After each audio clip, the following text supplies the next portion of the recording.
Hi everyone, welcome back to my channel once again. हम अपनी Terraform की journey को आगे बढ़ाते हुए देखने वाले हैं कि आज अभी लास्ट टाइम हमने क्या सीखा था कि भाई पहले ब्लॉक कैसे बनता है, हम सिंटेक्स ब्लॉक का कैसे लिखते हैं। फिर उस ब्लॉक को हमने मल्टीपल फाइल्स में लिख के देखा, यानी स्ट्रक्चरल वे में उस फॉर्मेट को लिख कर देखा कि हम एक ही फाइल में मल्टीपल ब्लॉक्स लिख सकते हैं जैसे, और उसको स्ट्रक्चरल कैसे करें। ये सब कॉन्सेप्ट हमने सीखा था। अब हम ये सीखेंगे कि रन टाइम पे हम वेरिएबल कैसे डालें। रन टाइम पे क्यों जरूरत पड़ रही है, जैसे होता है कुछ कुछ चीजें ऐसी होती हैं जो हमें हम डिफॉल्ट नहीं दे सकते हैं, हमें वो चीजें रन टाइम पे डालनी पड़ती हैं। अब जब हम रन टाइम पे डालते हैं तो मतलब फॉर एग्जांपल मैं रन टाइम पे यूजर से इनपुट लूंगी तुम्हारा नाम क्या है ना, या मैं रन टाइम पे ये इनपुट लूँ फॉर अ स्ट्रक्चर जिसमें मैं EC2 इंस्टेंस को सेट कर रही हूँ कि तुम्हें EC2 इंस्टेंस का नाम क्या रखना है ना। ऐसी कॉन्फ़िगरेशंस कुछ ऐसी होती हैं जो हमको यूजर से इनपुट लेनी पड़ती हैं, और यूजर से इनपुट लेने का तरीका क्या है आज हम इसके बारे में सीखने वाले हैं। ठीक है, तो शुरू करते हैं इसको लेकर। Thank you very much.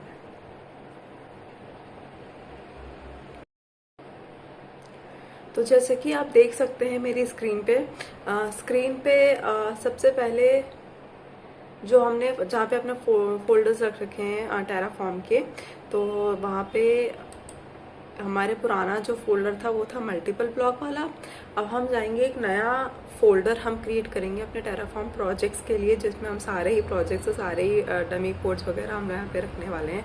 और एक आज की अपडेट है कि लास्ट में एक छोटा सा हम एक पाइपलाइन या डेमो वो बनाने वाले हैं, जिससे हम AWS पे एक आर्किटेक्चर क्रिएट करेंगे छोटा सा।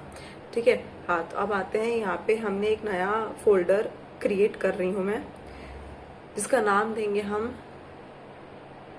रन टाइम इनपुट, क्योंकि हम इसमें रन टाइम में इनपुट कैसे लेना है ये हम सीखने वाले हैं, इसलिए हमने इसका नाम रन टाइम इनपुट दिया है। इसको खोल लेते हैं और इस बात पे हम CMD को खोलने वाले हैं अब। ठीक है, रन टाइम इनपुट हमारा फोल्डर नाम था, हमने यहाँ पे अपना CMD खोल लिया है। हम अपने फोल्डर के प्रोजेक्ट के पाथ पे आ चुके हैं। ओह शिट, क्लियर का कमांड, विंडोज में क्लियर का कमांड दिमाग में नहीं आता, कभी कभी ऐसा हो जाता है ना।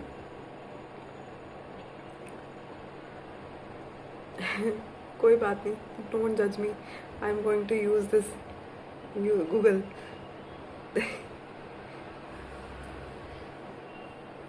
बड़ी बड़ी चीज़ों के लिए छोटी मोटी चीज़ें हम इग्नोर मार सकते हैं।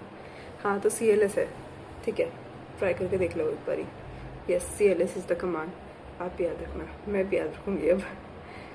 और यहाँ पे हम अपना कोड एडिटर खोलने वाले हैं। VS कोड एडिटर हम यहाँ यूज़ कर रहे हैं, आप जो भी एडिटर यूज़ करते हो आप वो खोल सकते हैं।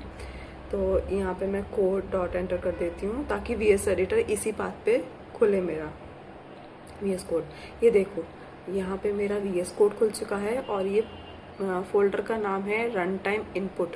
यहाँ पे हम नया फोल्डर बनाएंगे फाइल बनाएंगे जिसका नाम हम यूजर इनपुट .tf रखेंगे। क्यों रखेंगे, हम यूजर से इनपुट लेंगे इस फाइल में, और जाहिर बात है फिर हम उसको प्रिंट कराएंगे, तो हम इसमें अपनी फाइल का नाम यहाँ पे यूजर इनपुट रखेंगे।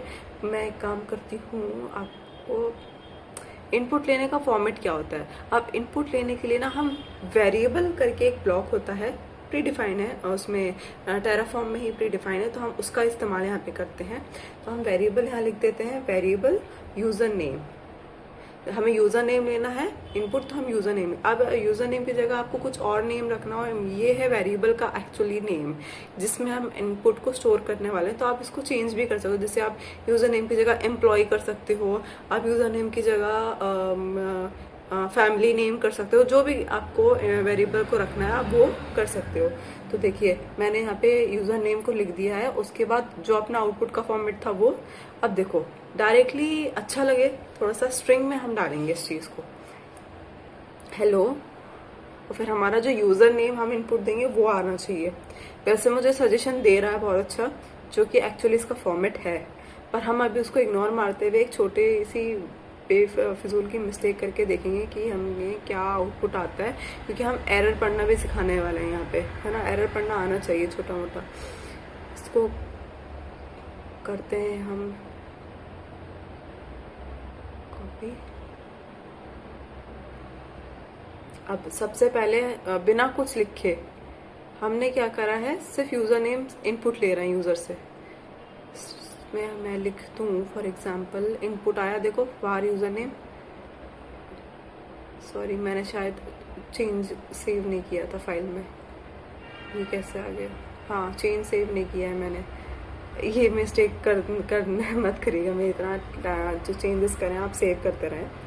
तो वापस से मैंने प्लान चलाई कमांड, और देखो इसने मुझसे इनपुट मांगा यूज़र नेम वेरिएबल में, तो मैंने इनपुट डाला लाइफ। लेकिन अब की बार मुझे आउटपुट प्रिंट नहीं हुआ, क्यों? क्योंकि मैंने फाइल में से आउटपुट वेरिएबल ही हटा दिया है। अब ये मैंने क्यों किया, सिर्फ एक बताने के लिए किया कि इस तरह से ये एक लाइन ही काफ़ी है आपको इनपुट लेने के लिए, है ना।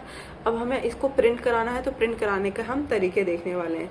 यहाँ पे हम वैसे ओल्ड स्कूल टाइप तरीका यूज़ करने वाले हैं, जिसमें हम एरर करेंगे जानबूझ के, क्योंकि हम एरर पढ़ना सीखने चाह रहे हैं अब इस टाइम। देखो हाँ, लाइफ डाला हमने। अब यहाँ ध्यान दो, यहाँ पे हमने जो स्ट्रिंग में वेरिएबल डाला, वैल्यू डाली थी hello user name, as it is print हो गई।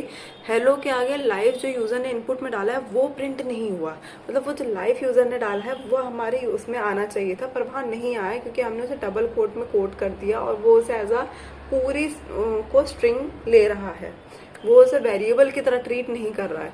तो इसमें वेरिएबल की तरह ट्रीट करने के लिए एक फॉर्मेट होता है, वेरिएबल को सिंटेक्स होता है, जिसमें हम एजुकेशन सजेशन भी दिया था कि हम $साइन यूज करेंगे, कर्ली ब्रेसेस में var डॉट वेरिएबल नेम लिखते हैं। तो देखो यहाँ पे var डॉट यूजर नेम मैंने लिख दिया है, और इसको हम कर लेते हैं अब सेव। अब जब हम टेराफॉर्म प्लान चलाएंगे तो हमारा जो इनपुट हम डालेंगे वो आना चाहिए हेलो के आगे। ये देखो हेलो के आगे हमने लाइफ में इनपुट डाला, तो हेलो लाइफ हमारा आउटपुट आ गया। लाइफ की जगह हम कुछ और डालेंगे, आप कुछ और भी डाल के देख सकते हो, तो वो आपका आउटपुट में आ जाएगा। ठीक है, ये जो एरर है ना वो मैंने पढ़ना सिखाई है यहाँ पे, मतलब छोटी मोटी एरर नहीं है, मिस्टेक्स होती हैं जो हम कर देते हैं अक्सर बेध्यानी में। अब हम क्या करेंगे, हम स्ट्रक्चरल वे में लिख रहे थे अपने कोड को, ये तो हमने एक फाइल में करके दिखा दिया भाई कैसे होता है। अब स्ट्रक्चरल वे में कैसे करेंगे, स्ट्रक्चर बना लेते हैं अपना कि भाई एक फाइल हमारे यूजर का इनपुट लेगी और एक फाइल हमारे यूजर का आउटपुट देगी, ठीक है ना, ताकि हमें कंफ्यूजन ना हो चीज़ों को लेकर। अभी कुछ छोटा है तो पता नहीं चलेगा, बड़े कोड्स वगैरह के लिए आपको प्रैक्टिस होनी चाहिए, तो उस हिसाब से हम यहाँ पे चीज़ों को शिफ्ट कर लेते हैं। आउटपुट वाले फॉर्मेट में आउटपुट डाल देते हैं, सेव कर लेते हैं, और यहाँ से हटा कर अब हम सेव करके फाइल को अपना CMD खोल लेंगे।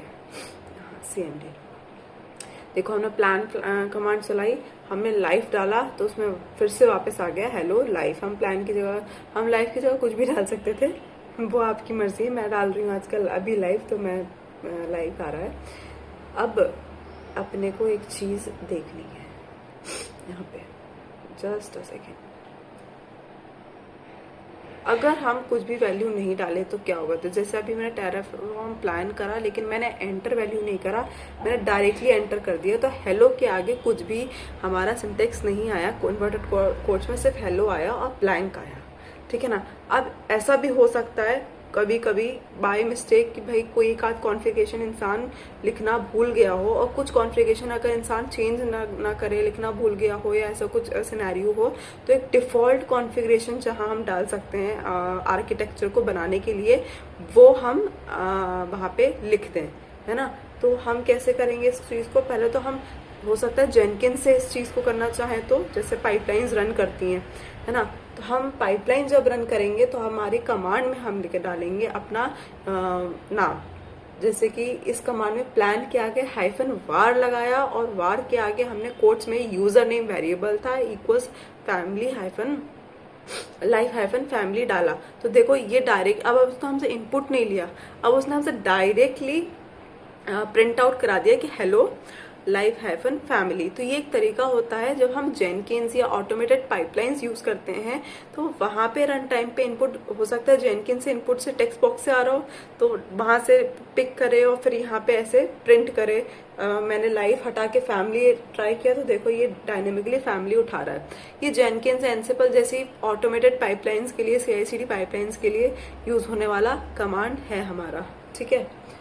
अब चलो जी आगे बढ़ते हैं। हमने ये भी सीख लिया कि हम कैसे, हाँ अब ये जानना है हमको कि भाई हमारा डिफॉल्ट भी तो होता होगा कुछ, हम कुछ भी डालना भूल गए, जैसे हमने प्लेन एंटर कर दिया था, हमने कुछ भी डाला नहीं था टेक्स्ट, तो उस केस में भी तो कुछ आउटपुट आना चाहिए।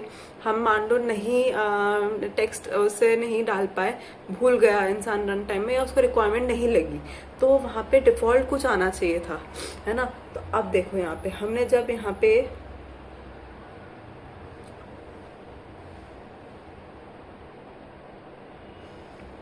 एंटर वैल्यू, यहाँ पे देखो हमने कुछ नहीं डाला था तो कुछ नहीं आया, लाइफ डाला था तो लाइफ आया, समझ रहे हैं इस सिनेरियो को।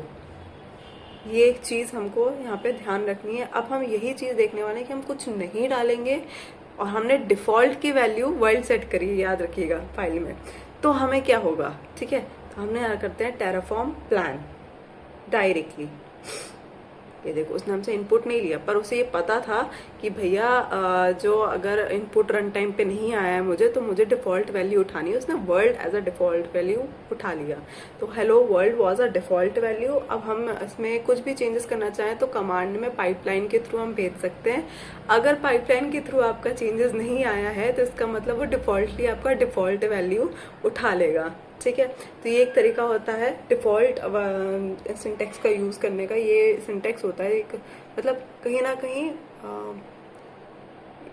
वो वैल्यू डिफाइन हो जाती है कि अगर नहीं आया है तो डिफाइंड वैल्यू को यूज करो जो हमारे आर्किटेक्चर के प्रोसेस में फॉलो करता है। ये उस केस के लिए बहुत अच्छी चीज होती है। अब एक काम करते हैं,